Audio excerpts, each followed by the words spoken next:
Coming up, March Madness coverage from Lexington to Milwaukee as the UK men and women get ready to begin the road to the Final Four. Dedicated to Eastern and Southern Kentucky, this is WYMT Mountain News at 11.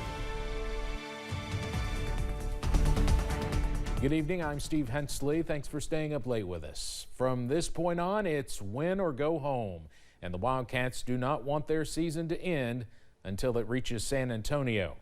Brian Milam and Lee K. Howard are in Milwaukee as the road to the Final Four begins for UK in less than 24 hours. It is the road to the Final Four, but before Kentucky can get to the Lone Star State, the Wildcats have to take care of business in Milwaukee. Brian Milam and Lee K. Howard with you, and Kentucky is supposed to win. They're the higher-seeded team, but now they just have to show it. Yeah, they have, and you think about the teams that Kentucky beat this year. Duke, Gonzaga, Tennessee twice, Missouri, a lot of really, really talented teams in the SEC, 14 of which who are in this tournament. So the numbers say Kentucky should get the win, but all Blue fans, of course, are a little bit uneasy. And that's because of a recent track record of losing in the first round. 2 of the last 3 years it's happened. So what does UK have to do to beat Troy and get to the round of 32?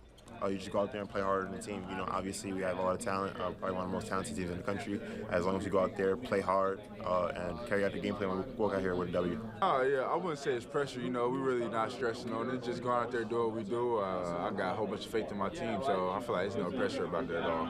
Mark Pope is looking for his first NCAA tournament win in his 3rd attempt, but his first with his alma mater.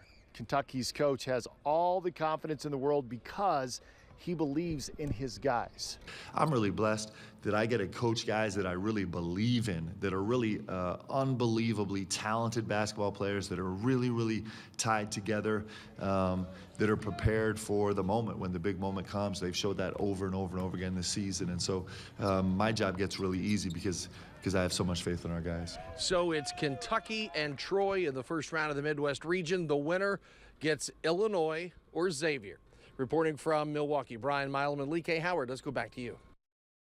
All right, thanks, guys. Tip-off between Kentucky and Troy set for 7:10 p.m. That game airs live right here on CBS and WYMT. As March Madness gets underway, Lexington is feeling all the excitement over UK women's basketball. The team is looking for support from the Big Blue Nation tomorrow. The players and Coach Kenny Brooks agree they would love to see a packed house. Madison Carmouche continues our Big Blue coverage. What else do you have to do that could be possibly better than watching us play at noon? Like, I'll wait.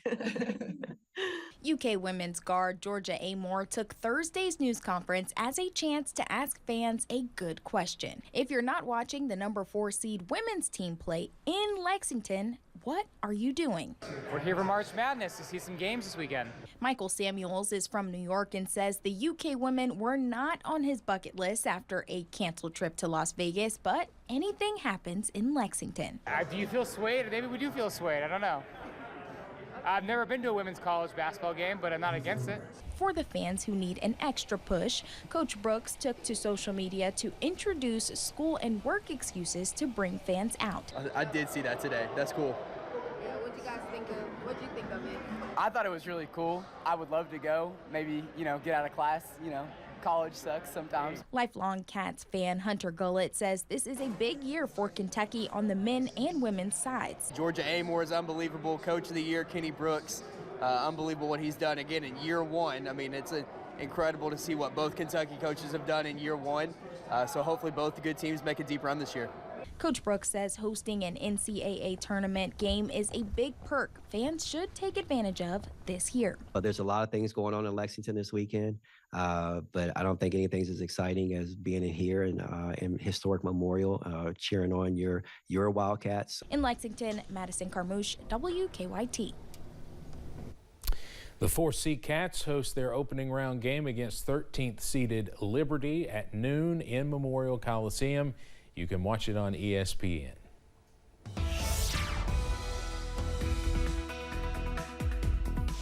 It had a little bit of scattered shower activity earlier today that's since dissipated. Upper elevations, though, seeing a little bit of snow activity. Here's the latest from our tower cam here at WYMT. All is quiet right now.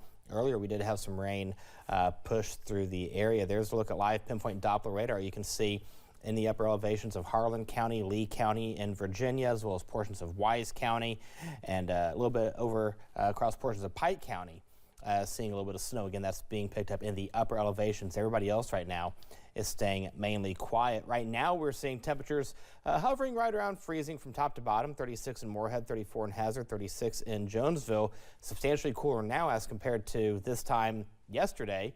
34 degrees cooler in Jackson, 36 in Hazard. There's a look at your overnight forecast. When you wake up in the morning, temperatures in the upper 20s and low 30s will greet you, but the weekend starts in a few hours. Details on that coming up in the First Alert forecast in a few minutes. Steve.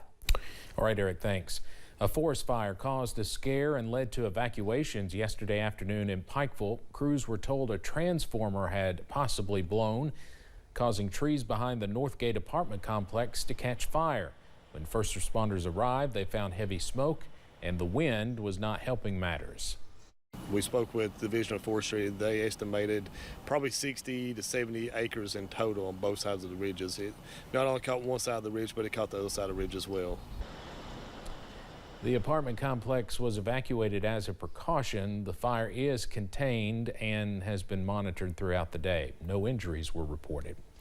We are learning more about 3 people who died in a house fire in Pulaski County earlier this week. The fire that swept through a home on Parkers Mill Road in Somerset claimed the lives of 78-year-old Norma Dean Petite, her son Jerry Todd, and her granddaughter 17-year-old Briley. A funeral for all 3 has been planned for Saturday morning at Oak Hill Baptist Church. Relatives say they are getting a tremendous amount of support from their church, family, and even strangers. You can't wrap your mind around such a monumental incident and a monumental loss. And I think that the Lord blesses us, that He lets us mentally go numb, and we get a little at a time.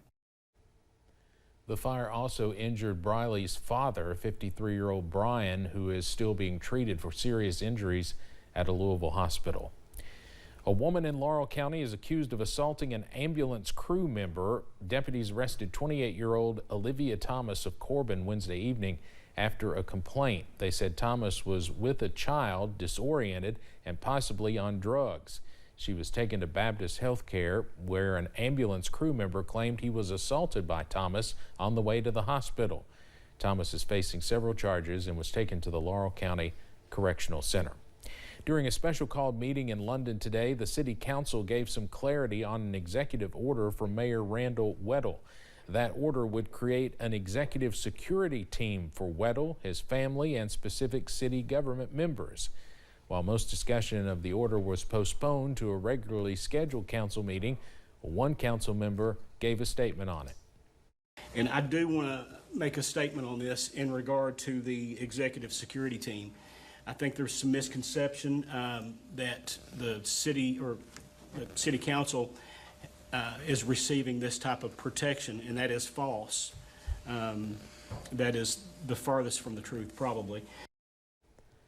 Neither Mayor Weddle or Assistant Police Chief Bobby Day were at today's meeting. The next regularly scheduled London City Council meeting is set for next month. One mountain organization spent the day giving back to flood survivors with a partnership in Prestonsburg. Roscoe's Daughter, Inc. hosted a disaster assistance event at the Jenny Wiley State Resort Park, working with WellCare to cater a lunch and provide needed items and resources to flood survivors at the park. Kate Clemens says her mission has been connecting with survivors from all around the region for more than 1 month, hoping to assess needs and walk alongside her neighbors.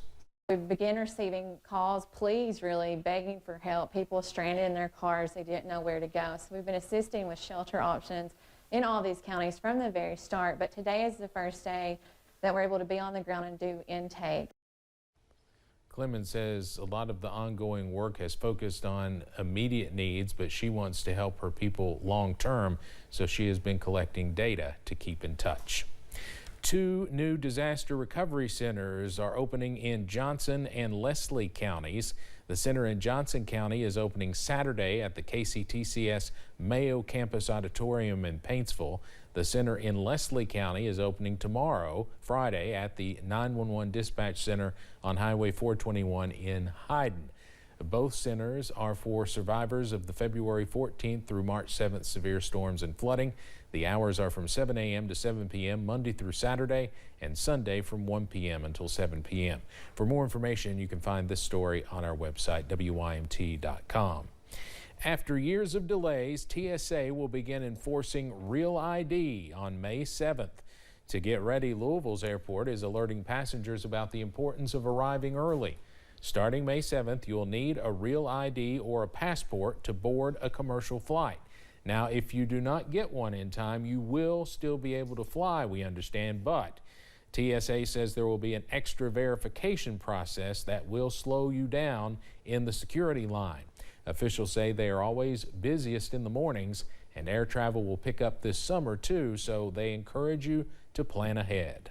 So if you do have a morning flight, especially once the Real ID date goes into effect, I would encourage travelers to be mindful of that, especially if they don't have a Real ID, and even if they do have a Real ID, because there could be folks traveling who may not and have to get pulled away.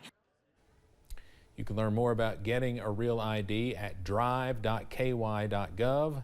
But as we previously reported, as we get closer to that May 7th deadline, appointments have been harder to come by, especially in larger cities.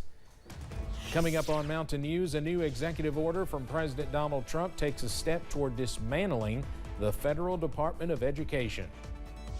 And get those sunglasses ready as you head out the door for your Friday. Details coming up.